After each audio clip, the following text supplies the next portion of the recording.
All right, we're back.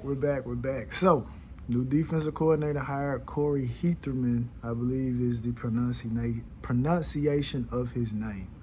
Now, I asked the question, did we truly upgrade a defensive coordinator? Now, most people, the obvious answer would be, of course. Lance Guidry was absolutely horrible.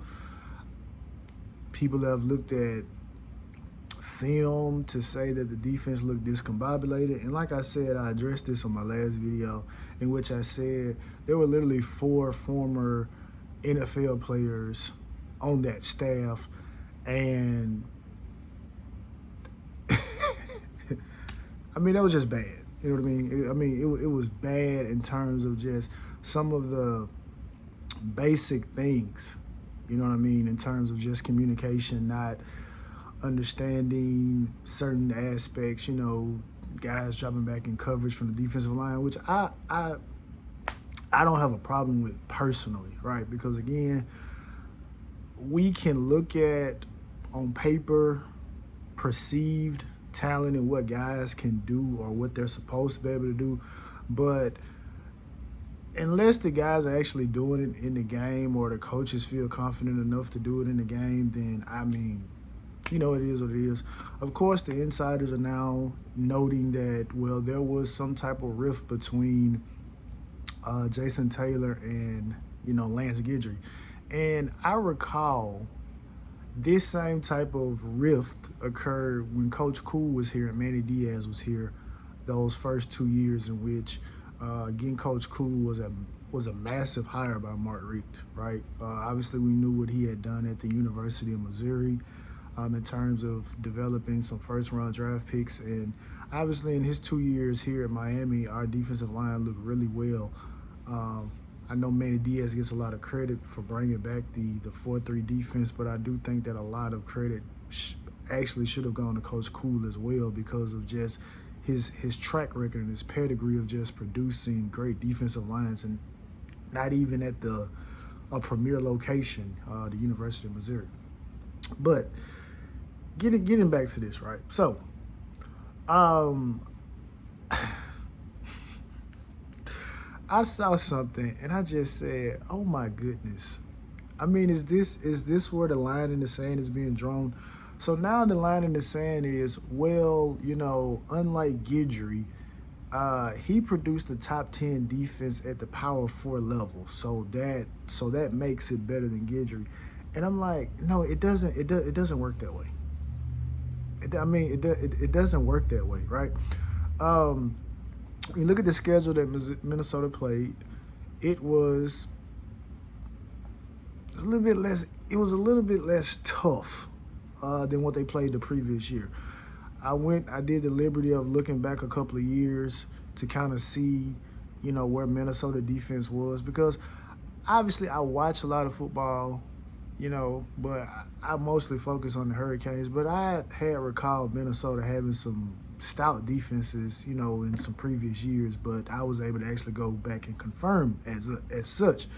However, the defensive coordinator that was there prior to Corey taking over, Corey being hired, he had a top 10 unit that dropped all the way down to the 60s and 70s, and he was immediately fired by PJ Fleck, and Corey Heatherman was inserted, and they go back to being a top 10 unit.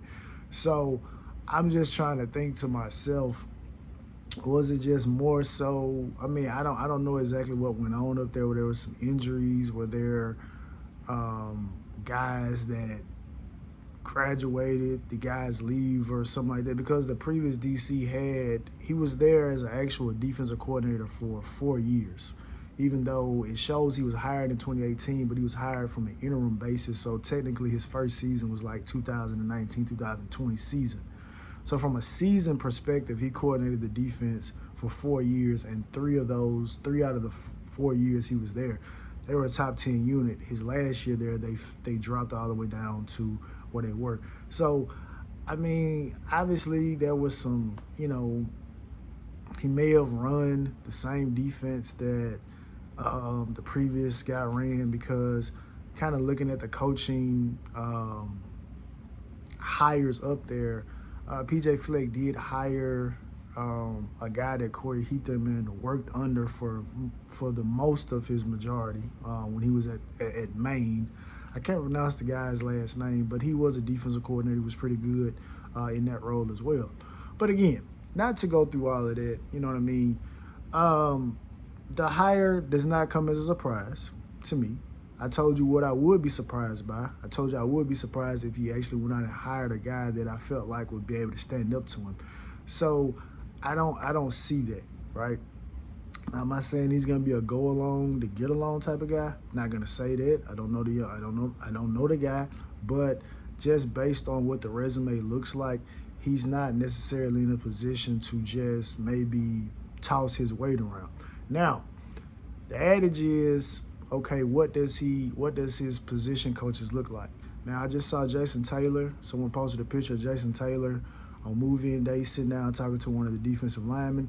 Obviously, that means absolutely nothing in this day and age, because when Mario was here, we literally saw he and T-Rob, doing their best to salvage that 2021 recruiting class, and obviously T-Rob ended up leaving and going over to the University of Alabama. So we don't necessarily know if Jason Taylor's locked in. We know that Coach Joe has left. He went out to Arizona, and reports are Wake Forest is looking at Shevers Jackson. Now, that being reported for, I don't know if that's being reported to maybe get Miami to give him some more money, or if he's realistically looking at Wake Forest, or I don't know what the situation is, right? For the most part, it seems like people really are enamored with Minnesota's DB coach, Nick Monroe. He's done some work in terms of getting some guys to the league and things like that. So they're hoping that he ends up being somewhat of a consolation prize to come down to the University of Miami and coach right along with Corey Heatherman. But again, when you have young coaches like that, the Rolodex is not that big, right? The Rolodex is not that big. So, and I mean, I'm just gonna go ahead and say it. I don't think this is a better hire than Lance Guidry. I'm just gonna go ahead and say it. From a resume standpoint, just from a coaching standpoint, obviously both guys have grinded their way from the bottom. Both, coach high school, coach, lower level football, and have, risen to the occasion. I know I saw someone give him the title of, well, he's a Greg Schiano disciple. And I'm sitting there thinking to myself, this is so funny to me, right? Because y'all don't call Mario Cristobal a Greg Schiano disciple. Greg Schiano literally took Mario under his wing. They went to Rutgers together and helped rebuild Rutgers. But y'all say that he's a Nick Saban disciple. So it's funny to me. I don't understand how y'all clarify who is a disciple of who and who is a part of whose coaching tree. I don't understand that, right? I guess you pick who you feel is the most successful, and then you say, okay, well, I have to attribute that to that particular person, because I don't know, right? But again, it is what it is. And I said that. Those are the two things that people are trying to say the reason he's better than Guidry. He's a Greg Schiano disciple, and he coached a top 10 unit at the Power 4 level for 1 year. And now they're walking back. I'm going to tell you what's funny, right? I see Kane's media outlets. You go over there to Twitter and you hit the button, the search button on their page, and you type in the last name Guidry. Hey man, it's like walking into a convenience store during COVID. The shelves are bare. The shelves are, and again, I'm not trying to go off on a tangent, man. I want to stick to the subject, but sometimes I just walk myself into this. But it just goes to show, like, the lack of integrity that these outlets have. Y'all have literally gone and deleted anything positive or anything about Lance. Like, I went to a couple. I don't even, on some of these pages, I don't even see when Lance Guidry was initially hired. That's how far y'all have gone back to scrub this clean, as if Lance Guidry doesn't exist at all. I don't get it. Now again, What are we expecting, right? Because nothing that I've heard says that this is any different than Lance Guidry in terms of defensive philosophy, background. Again, I already told you the two differences. Oh, well, he's a Shiano disciple and he did it at the power forward level. I mean, again, I don't see it. I saw I think it was Roman. Saw him breaking down a couple of clips of what Corey has done, or the defense that he's going to employ in terms of what he did in Minnesota and how that could help the University of Miami. One of the things he noted was that, hey, he allows for his defensive linemen to get upfield and make plays and things like that. And again, I mean, it's positives and negatives to everything, right? So obviously, I understand. Again, I'm not paid, so I don't have to pump Kool-Aid and make it seem as if this is the greatest hire in the world, which some people are doing. But I will say this: I don't see as many people jumping out of the window, and I'm figuratively, not literally, but figuratively speaking, I don't see as many people jumping out the window, and that's how it should be. You should look at the pros and cons of it all.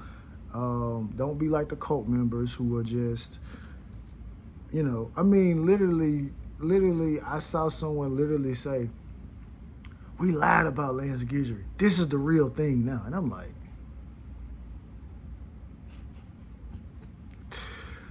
oh my God. But again, do I think this is a better hire than Lance Guidry again? No, I don't. I think it's a new hire. I think the only thing that the only difference between he and Lance Guidry is simply the fact is he's younger. Is he a better recruiter than Lance Guidry, right? That was one of the things that I've heard, I'm just going and say it, Gary Furman. I've been listening to them in the morning. I really like Matt Shadell's commentary. Seems like I've been missing out on something, right? But he spoke about how, from a staff perspective, Mario Cristobal is taking on a much larger recruiting role than maybe he should.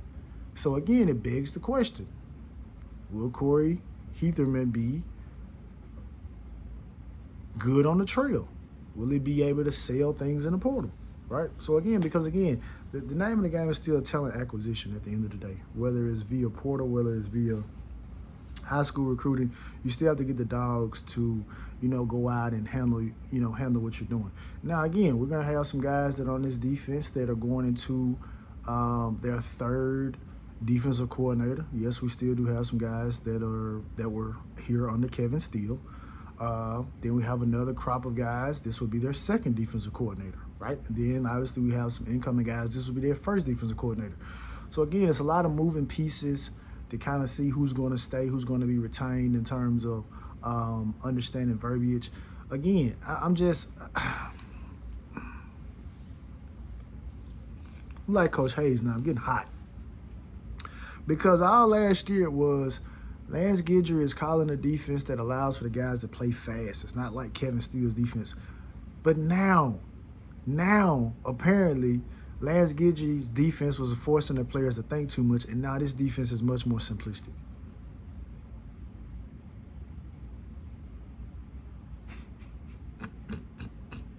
Or it's going to be much more simplistic based on what transpired in Minnesota.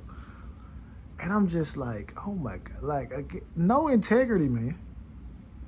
I mean, absolutely no integrity from individuals who make a living covering this team. The majority of them, like none whatsoever, will say one thing, then will turn around and contradict it. Again, I sat here. I literally sat here. I was on my way home from work the other day, and I said, it's going to start seeping out what was going on behind the scenes in terms of Lance Guidry. And here it is. Oh, he and Jason Taylor, they didn't agree on how the defensive line should have done this. Oh, well, now Lance Guidry's defense was too hard for the guys to understand. And all this, it made guys think too much. And at some point, I mean, the thing of it is, to me, is like, you say that. You say these things, right?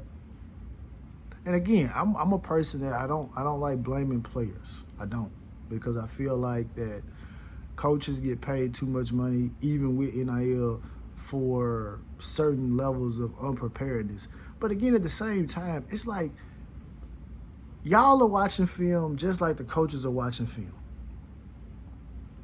And I think it was Matt Shadell reported maybe Akeem Mesidor was upset, with the aspect of them, pushing him to play defensive tackle more than he wanted to. So he didn't want to do it. And then you got the portal guys towards the back end of the season, trying to preserve themselves for injury. So it's like all of this stuff comes out now. So again, if some of these things are prevalent now, again, the culture is changing, but these sound like some of the same things that y'all said was going on under Manny, but now y'all want to kind of y'all want to try to suppress it as much as possible. You don't want too much of it to get out, because again, you can just turn around, oh, this it's on Lance Guidry. It has nothing to do with the overall perspective of the program. And again, I don't care about getting into those back and forths. Personally, I don't. Cuban might, but I don't. Shout out to Cuban. You know what I'm saying? The Anthony Edwards of the of our little shindig. No, but to get back, to it. This is a high risk, high reward hire, and the reason I say this is because going back, like when LSU hired Joe Brady, right? Relative unknown in terms of just what he's doing, and obviously you see what he's doing now for the Buffalo Bills. They are on a collision course potentially with the Baltimore Ravens for the AFC, championship if if they go ahead and make it through and do what they got to do. Because they play today. Yeah, they play today. So, but what he was able to do at LSU, along with their actual offensive coordinator, who name slips me, they caught lightning in the bottle. And Joe Brady became the hottest name, on everyone's wish list.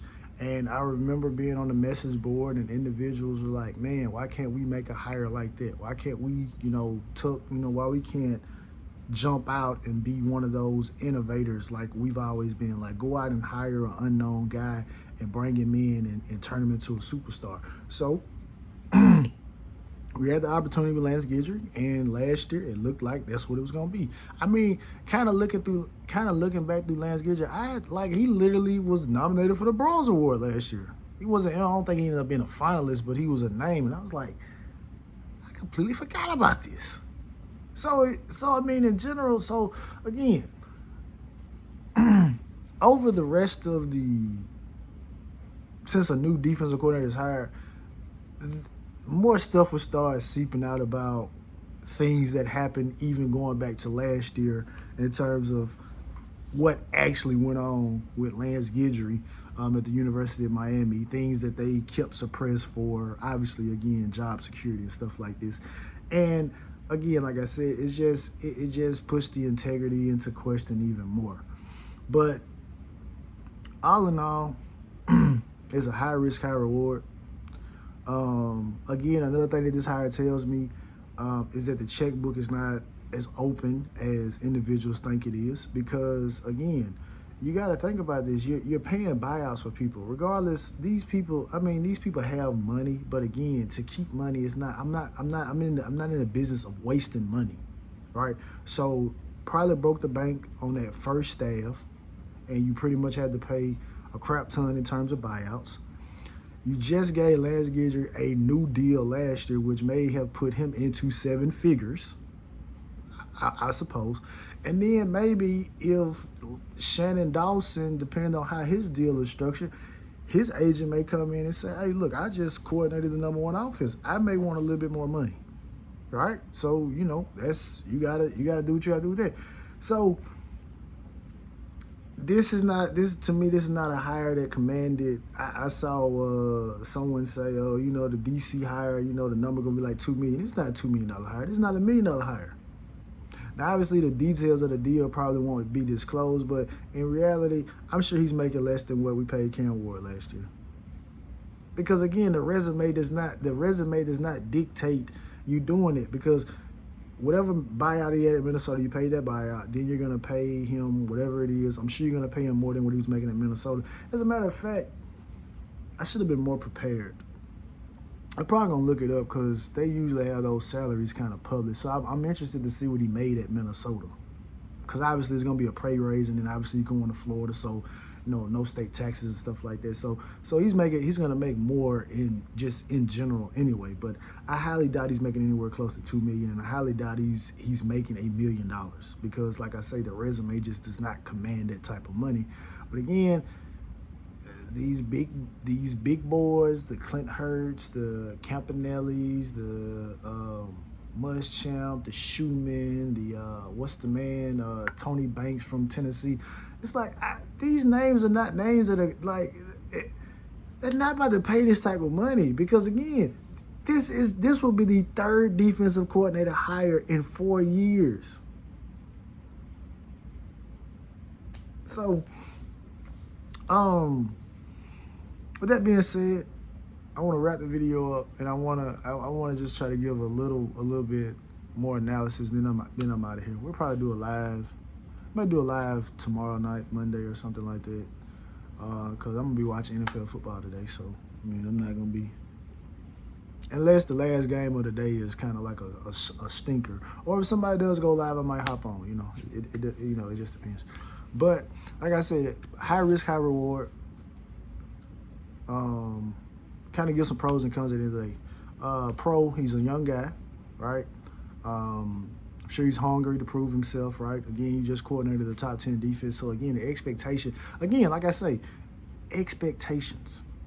Expectations, you come in, you just hit the top 10, you're the expectation to me, because I think it's time to start putting expectations out there. We're going into year 4 in the Cristobal regime. So the expectation should be at least a top 20 defense. Realistically, it should be top 15. But I'll concede. Really should be top 15, but I'll concede. No, I'm not gonna concede. Should be top 10, but I'll concede top 15. Let me say it like that. All right. So there's that. Just from how he does press conferences, it seems like he's a serious guy. They say he's a tactician, stuff like this. Has learned from some good defensive coordinators. Obviously, Greg Schiano's the big name, but obviously the guy that he worked with at Maine was a very good defensive coordinator in his own right. He's currently the defensive coordinator at Michigan State, as I saw.